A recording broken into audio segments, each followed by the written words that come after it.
मुसलमानों, तुम्हें क्या हुआ है? अमित शाह की पुलिस भारतीय युवा को कुत्ते की तरह मार रही है और तुम घर में बैठकर तमाशा देख रहे हो। अगर कोई इंसान ऐसा कहे और आपको उकसाए कि आप जंतर मंतर पहुंचिए, तो भारत के मुसलमानों ये गलती मत करना। ये लाइव तस्वीर जंतर मंतर से है, जहां पर लाखों की तादाद में बेरोजगार युवाओं की भीड़ अमित शाह, मोदी और भारतीय जनता पार्टी के खिलाफ प्रोटेस्ट और एहतजाज कर रही है। अब तक इस प्रोटेस्ट में गोली नहीं चली है और ना ही किसी को गोली लगने से किसी की मौत की खबर है। लेकिन अगर भारत का मुसलमान इस हालत में, इस हुलिया में, इस जंतर मंतर में पहुंचेगा और खुद को हीरो दिखाने की कोशिश करेगा, तो यकीन मानिए अमित शाह की पुलिस उसे गोली से भून कर रख देगी। मैं आपको एक वीडियो दिखाता हूं, इस वीडियो को ध्यान से देखिए, जहां पर एक लड़के को पुलिस दौड़ा रही है, उसे मार रही है, उसे जलील कर रही है। फिर लड़का पूछता है, देखिए,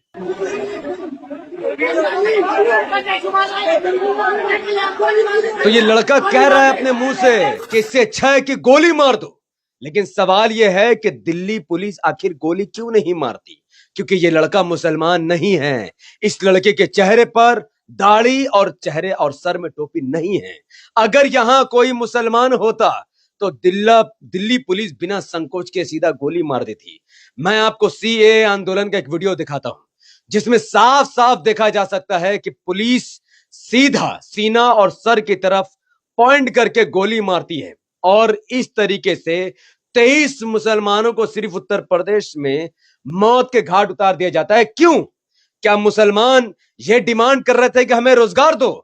बल्कि मुसलमान संविधान बचाने की लड़ाई लड़ रहे थे, आर्टिकल 25 की, आर्टिकल 14, 15, 16 की लड़ाई लड़ रहे थे और 23 मुसलमानों को मौत के घाट उतार दिया गया। अब अगर मुसलमान जंतर मंतर में पहुंचेगा तो इसका अल्टीमेटम यह होगा कि वो मुसलमानों को चुन चुनकर 10, 15, 20 मुसलमान को अगर अमित शाह की पुलिस गोली मारकर मौत के घाट उतार देगी, तो उन मरते हुए मुसलमानों को देखकर यह जो प्रोटेस्ट में लाखों लोगों की भीड़ है, इनका हिम्मत टूट जाएगा। ये तितर बितर हो जाएंगे, ये पूरी तरीके से चूर हो जाएंगे और फिर ये प्रोटेस्ट मुसलमानों के गोली खाने की वजह से पूरी तरीके से कमजोर हो जाएगा और पूरी तरीके से ये प्रोटेस्ट खत्म हो जाएगा।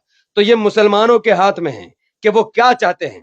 देखिए, मैं भी कहता हूं कि ये हमारे देश के बच्चे हैं, ये लड़ाई हमारी भी है। इस देश को बचाना, संविधान को बचाना और इस देश में भारतीय जनता पार्टी को अगर खत्म करने के लिए लड़ाई है, तो मुसलमान को आगे आना चाहिए। लेकिन हमारे जाने से मामला और बिगड़ेगा, सुलझेगा नहीं।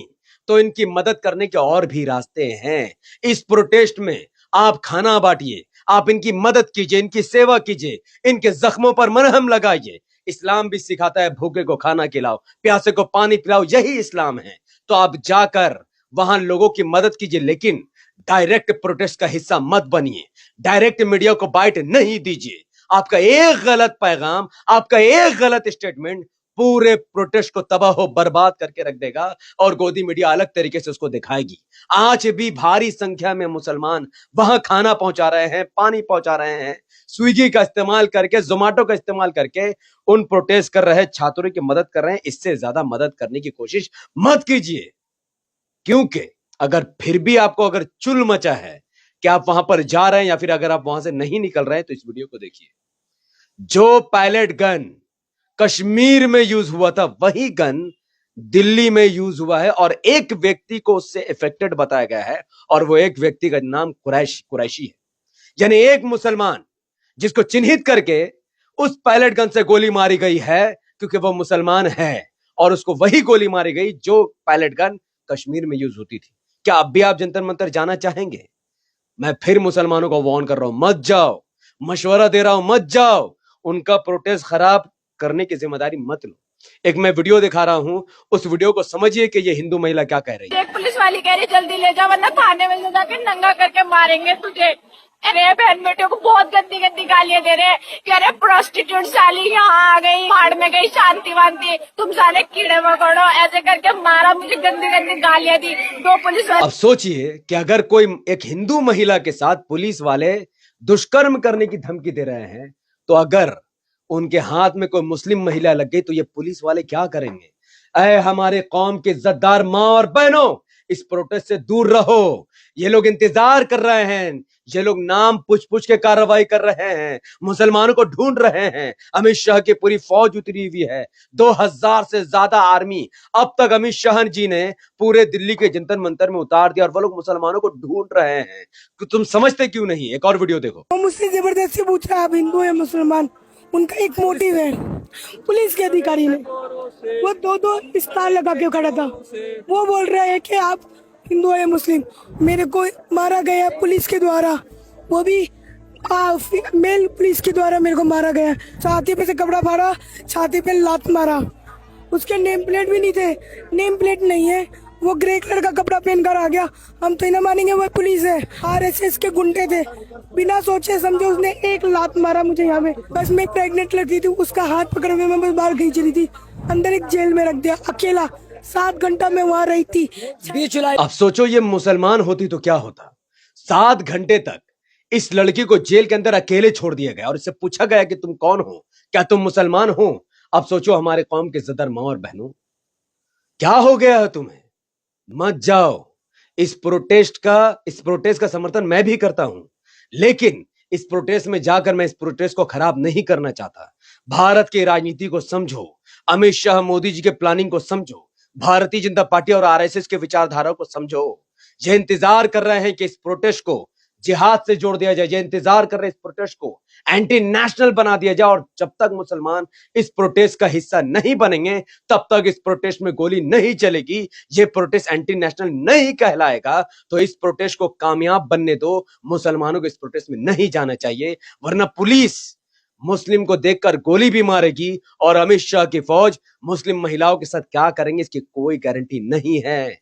तो मैं आपसे हाथ जोड़कर गुजारिश करता हूं, मुसलमानों को बचाओ, समझाओ उनको कि आप खाना पानी से उनकी मदद करो, लेकिन प्रोटेस्ट में डायरेक्ट हिस्सेदारी मत लो। किसी भी तरीके से पुलिस से एंगेज मत करो। जहां पर भी हिंसा की खबर आती है वहां से दूर हो जाओ। जहां भी लाठीचार्ज होती है वहां से दूर हो जाओ और इस प्रोटेस्ट से दूरी बनाकर रखो और दूर से इस प्रोटेस्ट का सपोर्ट करो। वरना फिर अगर तुम प्रोटेस्ट में गए तो तुम इतने सालों के लिए जेल में जाओगे जितने सालों के लिए उमर खालिद जेल में हैं, शर्जील इमाम जेल में हैं और आज भी भारत के सैकड़ों मुसलमान जेल में हैं। सीए प्रोटेस्ट के बाद उनको बेल तक नहीं मिली है। तुम्हारा घर बर्बाद हो जाएगा, तुम्हारा संसार, तुम्हारा खानदान, सब कुछ बर्बाद हो जाएगा। तो क्यों तुम सीजेपी के चक्कर में अपना घर बर्बाद कर रहे हो? अगर तुम शांति से इसका समर्थन कर सकते हो तो वायलेंस करने की क्या जरूरत है? प्लीज मत जाइए, प्लीज। बाकी आपकी जिंदगी, आपकी मर्जी है। ये मेरा मशवरा है। आप माने तो अल्हम्दुलिल्लाह, अगर आप मानते हैं तो इस वीडियो को इतना शेयर कीजिए ताकि भारत के 25 करोड़ मुसलमानों तक ये खबर पहुंच जाए कि भारतीय मुसलमान सीजेपी के साथ जरूर है, लेकिन वो प्रोटेस्ट का हिस्सा नहीं बन सकते, क्योंकि उनका प्रोटेस्ट में हिस्सा लेने से सीधा नुकसान कॉकरोच जनता पार्टी को ही होगा, उन स्टूडेंट्स को होगा जो आज प्रोटेस्ट को अच्छी तरीके से चला रहे हैं। लेकिन मुसलमानों के जाने से ये प्रोटेस्ट और नहीं चल सकेगा, क्योंकि वहां पर 2000 से ज्यादा आर्मी उतर चुकी है और खबर है कि और ज्यादा आर्मी वहां पर उतरने वाली है। तो प्लीज इस वीडियो को शेयर कीजिए, इस वीडियो को लाइक कीजिए, कमेंट कीजिए और अगर आप मेरी बातों से इत्तेफाक नहीं रखते तो इस पे कमेंट करके आप अपनी राय दे सकते हैं। हमारे चैनल द पॉलिटिकल पर नए थे तो इसे सब्सक्राइब करके बेल आइकन को हिट कीजिए। अगर आप सब इस वीडियो को हमारे फेसबुक पेज द पॉलिटिकल पर देख रहे थे तो इसे लाइक और फॉलो करके 5 बड़े ग्रुप में शेयर कीजिए और मुझे अपनी दुआ में याद रखें। बहुत बहुत शुक्रिया। अस्सलाम वालेकुम रहमतुल्लाहि व बरकात। जय हिंद।